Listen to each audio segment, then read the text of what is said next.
कि एक जो सेंचुरी के अंदर एक किसी इकोनॉमी को शॉक लगता है वो कनाडा को इस साल 2025 के अंदर लगने जा रहा है। ओंटारियो के अंदर की जो प्रिडिक्शन है वो है 68,000 जॉब्स की। सन बे के ऑल ओवर कनाडा स्टोर्स बंद हो रहे हैं। कनेडियन टायर के जो एटमॉस्फेयर के स्टोर्स हैं वो 17 स्टोर्स इस टाइम ओंटारियो में बंद हो रहे हैं। Hello guys, welcome back to the vlog. This is Harinder Bhatia back with you once again. So आज हम बात करने वाले हैं कनाडा के अंदर जो रिसेशन आ चुका है ऑलरेडी, और इससे भी ज़्यादा वर्स्ट जो है आने वाला है थर्ड और सेकेंड क्वार्टर ऑफ 2025 के अंदर। ऐसा मैं नहीं कह रहा, ऐसे बहुत सारे जो फाइनेंशियल इंस्टीट्यूशन हैं, चाहे डेलॉइट हो गया, चाहे बड़े बड़े जो मेजर बैंक्स हैं, टीडी, बीएमओ, स्कॉशिया, यहाँ तक कि बैंक ऑफ कनाडा ने भी ये बात बोली है कि one in a century type का जो शॉक होता है वो जो है कनाडा को इस टाइम पे मिलने वाला है 2025 के अंदर।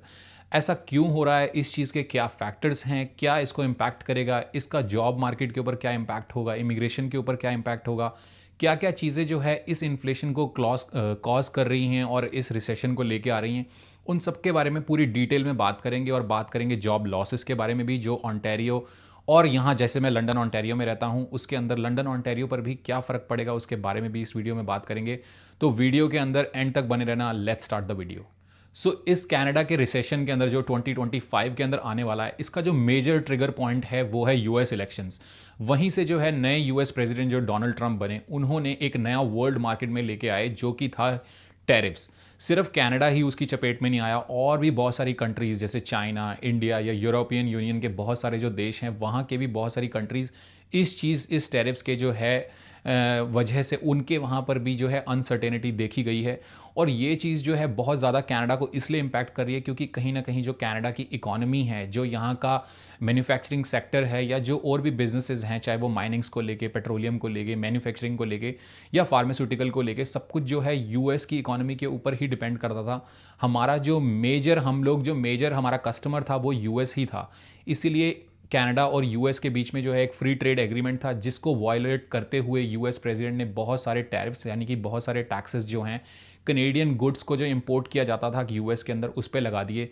जिसकी वजह से बहुत सारी जो कंपनीज़ हैं, जो यूएस कंपनीज़ हैं और उनकी जो मैन्युफैक्चरिंग यूनिट्स हैं वो कनाडा के अंदर हैं। जैसे अगर मैं बात करूं, बहुत सारी गाड़ियों की मैन्युफैक्चरिंग जो है ओंटारियो में होती है, जैसे ओशवा हो गया, विंडसर हो गया, या वुडस्टॉक वगैरह के कुछ शहर हो गए यहाँ पे। इन सारी जगहों के अंदर जो है मैन्युफैक्चरिंग को पॉज कर दिया गया है फॉर नाउ के लिए, और बहुत सारी जो मैन्युफैक्चरिंग की चीज़ें हैं वो यूएस के प्लांट्स में या तो शिफ्ट कर दी गई हैं या उनके बारे में टॉक चल रही है ऑलरेडी, जब तक इन चीज़ों के ऊपर पूरी क्लियर पिक्चर नहीं मिल जाती। But because of this uncertainty और because of pausing that manufacturing sector, बहुत सारे जो ले ऑफ्स हैं वो ओंटारियो के अंदर या विद इन कनाडा के अंदर ऑलरेडी स्टार्ट हो चुके हैं।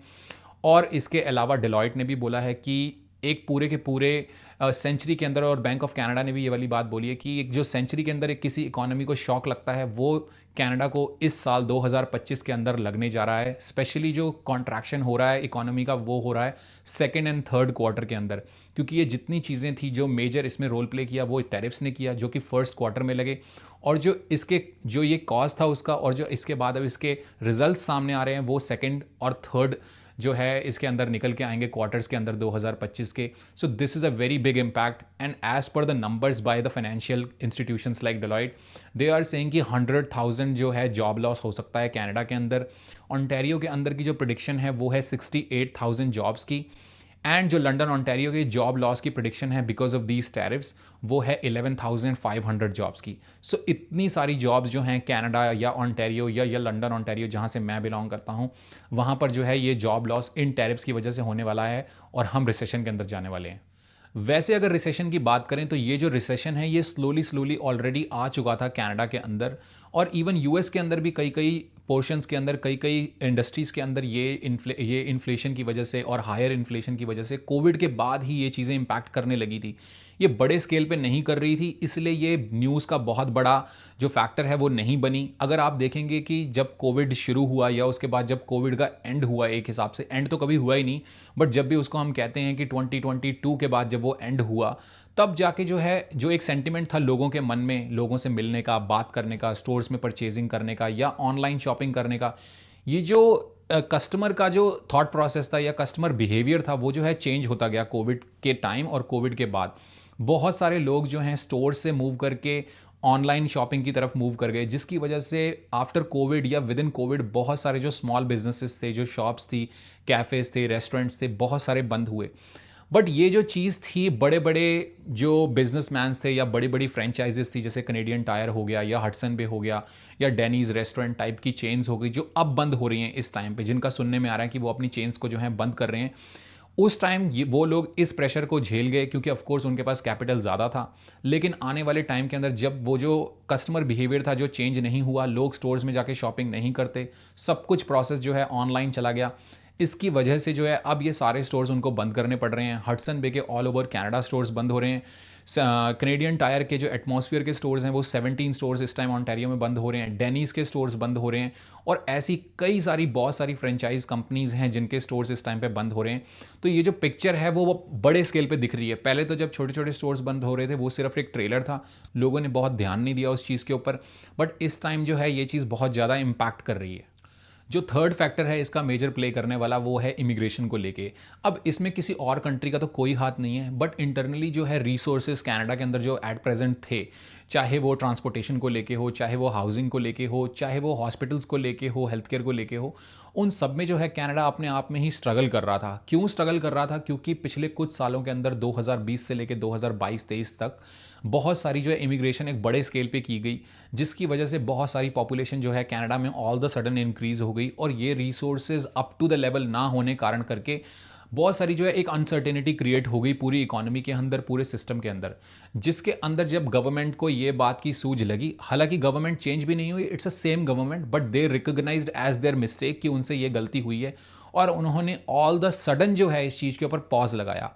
अब जब आप किसी चीज़ के ऊपर सडन पॉज लगाते हैं ना, तो एक आपको बहुत बड़ा झटका मिलता है। अगर नॉर्मल भी आप ड्राइविंग कर रहे हो और आप एकदम से तेज़ रेस देने के बाद ऑल द सडन ब्रेक मारेंगे, तो आपको एक झटका फील होगा और आपको वो चीज़ बॉदर करेगी।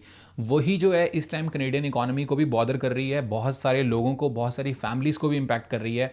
After talking to multiple professors, teachers from schools, from colleges, what I have figured out कि बहुत सारे जो कॉलेजेस हैं जिन्होंने लास्ट कुछ सालों के अंदर एक्सपेंशन किए थे अपने, जैसे किसी का मेन कैंपस अगर टोरंटो में है या लंदन में है या किसी और शहर में है, मॉन्ट्रियल में है, वो लोग जो है उनकी पॉपुलेशन बढ़ रही थी, उनके जो स्टूडेंट काउंट था वो बढ़ रहा था, कोर्सेज उन्होंने नए ऐड किए, बहुत सारे उन्होंने न्यू कॉलेजेस के सेंटर्स खोले, बहुत सारे नए नए बिल्डिंग्स बाय किए अलग अलग शहरों के अंदर, जैसे जैसे जिन जिन शहरों में जो है ज़्यादा पॉपुलेशन है, जैसे टोरंटो हो गया, ब्रैम्पटन हो गया, यहाँ बहुत सारे कॉलेजेस ने जो है बड़ी सारी अपनी एक्सपेंशन की।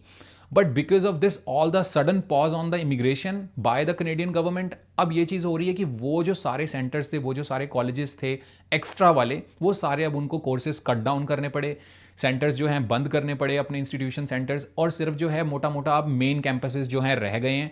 काफ़ी सारे centres with in few months, last few months से जो हम सुन रहे हैं वो बंद हो चुके हैं, और कुछ इस फॉल या इन विंटर्स के अंदर जो है बंद होने वाले हैं। जैसे जैसे उनके प्रोग्राम्स जो हैं फिनिश हो रहे हैं, वो नए प्रोग्राम्स में बच्चों को एंट्री नहीं दे रहे, क्योंकि जो है स्टूडेंट्स के ऊपर पॉज लग चुका है।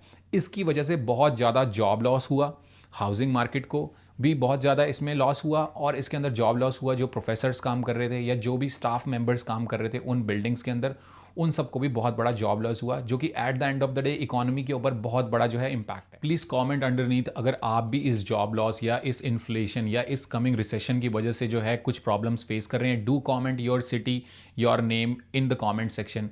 और बाकी अगर वीडियो को कंक्लूड करूं तो मैं ये कहना चाहूँगा, अगर आप लोग रिसेंटली में अगर अपनी जॉब चेंज करना चाह रहे हैं, अगर आप अपने एम्प्लॉयर से खुश नहीं हैं या वैसे ही आप अपनी लाइफ के अंदर ग्रोथ देख रहे हैं, do not leave your job until you get a new job, or getting a new job again gonna put you on a probation for another 3 to 6 months. So better we get ready. अगर आपके पास skill set proper है, licensing है चीज़ों की, तो ही आप अपनी job change करने का या अपनी जॉब को जो है स्विच करने का कोशिश करें। अदरवाइज अगर आप वैसे ही जॉब छोड़ के ये सोच रहे हैं कि आप दूसरी जॉब ढूंढ लेंगे बाद में 1-2 महीने 3 महीने लगा के बाकी ईआई पे जाके, ऐसा नहीं होने वाला। और जहाँ तक कि ईआई डिपार्टमेंट की बात है, they are being very strict. If you are leaving your job on your own for any reason, they will not gonna give you a employment insurance. That means you will not get your EI payments. So अगर आपको job में से lay off किया जाता है या fire किया जाता है या टर्मिनेट किया जाता है, then only you will be eligible. These are the different circumstances. अगर जो कुछ ऐसे सर्कमस्टेंसेज आते हैं जिस केस की वजह से आप, तो केस बाय केस जो है ये चीज़ें चेंज होती हैं। बट अपनी जॉब जो है मोटा मोटा ना छोड़ें जब तक आपको नई जॉब नहीं मिल जाती। So I hope you like the video, hit the like button, subscribe to this channel, and don't forget to hit the bell icon. Thank you so much for watching. Take care. See you guys in the next vlog.